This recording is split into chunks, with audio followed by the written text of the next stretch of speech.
Place maintenant à la chronique culture de 64 minutes. Nicolas Georges s'apprête à nous rejoindre. On va commencer en musique avec le swing et l'énergie du groupe français Les Yeux de la Tête. Regardez. D'amour, mais pas marié, pas besoin de vague avec toi. J'ai la chance de t'avoir, la chance que tu m'aies choisi. Tout le monde couche pas avec toi, c'est pas faute d'envie. Et autres ceux qui ont peur de toi et ceux que tu oublies, allez on leur fera un peu de place dans ton lit. Lili ma Lili, Lili ma Limaté, Lili ma liberté chérie.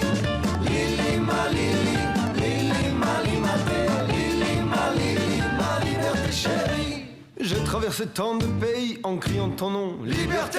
J'ai dormi dans tant de lits en criant ton nom, liberté. Je me suis fait tellement d'amis en criant ton nom, liberté. Quelques ennemis aussi, oh liberté chérie. Bonsoir Nicolas, Les Yeux de la Tête, ça fait du bien aux oreilles, ça swing en tout cas ce soir sur plateau TV5 Monde. Ah, vous avez vu un groupe dans la lignée de Sanseverino, Mano Negra ou encore Boulevard Désert. Au programme énergie rock, textes engagés, mélodies accrocheuses et métissage musical. Le groupe vient de sortir un nouvel album, ça s'appelle justement Liberté chérie, comme le titre que l'on vient d'écouter. Et cette notion de liberté, justement au sens large, est très présente dans leur chanson. Je vous propose d'écouter le chanteur du groupe.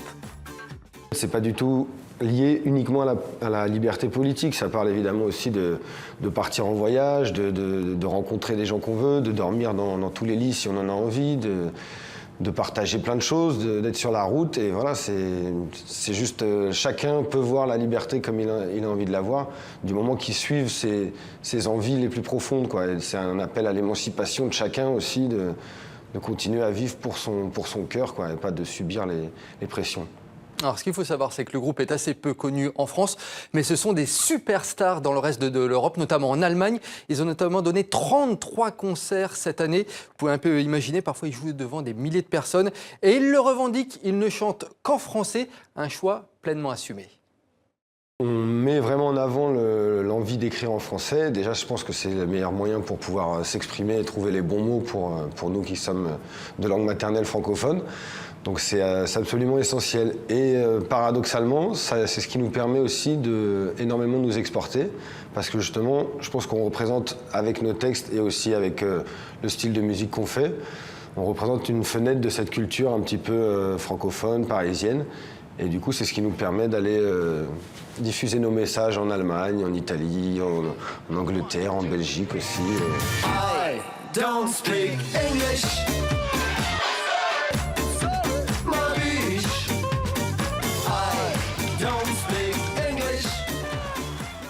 Ah, c'est mon coup de cœur de l'été, hein, Mohamed. En plus, ils ont un super état d'esprit, ce qui ne gâche rien.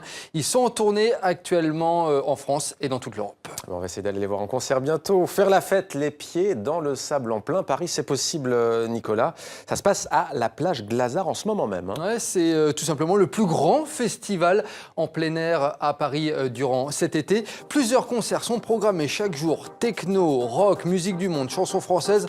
On peut aussi faire bronzette sur des transats, participer à un tournoi de pétanque ou encore jouer au baby-foot. Écoutez justement Sylvain Lemerle, le programmateur historique du festival.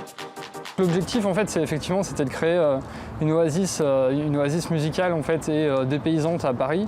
Alors, parce qu'on est toujours dans Paris, et à la fois de proposer quelque chose avec pas mal de plantes, pas mal de sable fin, une programmation super éclectique. Ici, c'est à taille humaine, puisqu'on a une capacité quand même de 1500 personnes, donc c'est pas des festivals sur lesquels on aura 45 000 personnes sur 3 jours. On est quotidiennement ici sur des choses avec des relations plus humaines, plus faciles. C'est un petit endroit frais, effectivement, à Paris, quoi. Voilà, une petite oasis de fraîcheur et de musique dans Paris. La plupart du temps, en plus, l'entrée est gratuite, ce qui ne gâche rien. C'est dans le nord de Paris et c'est jusqu'au 1er octobre prochain. Et puis Nicolas, pour finir, la langue française et la lecture à l'honneur jusqu'au 31 juillet dans toute la France avec le festival Partir en livre. Deuxième édition de cette grande fête du livre pour la jeunesse.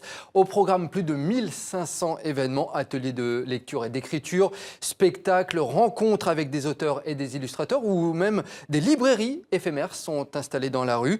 Objectif, sortir le livre de ses lieux habituels et redonner le goût de la lecture et de la langue française aux plus jeunes. Partir en livre, c'est jusqu'au 31 juillet, c'est dans toutes les régions de France.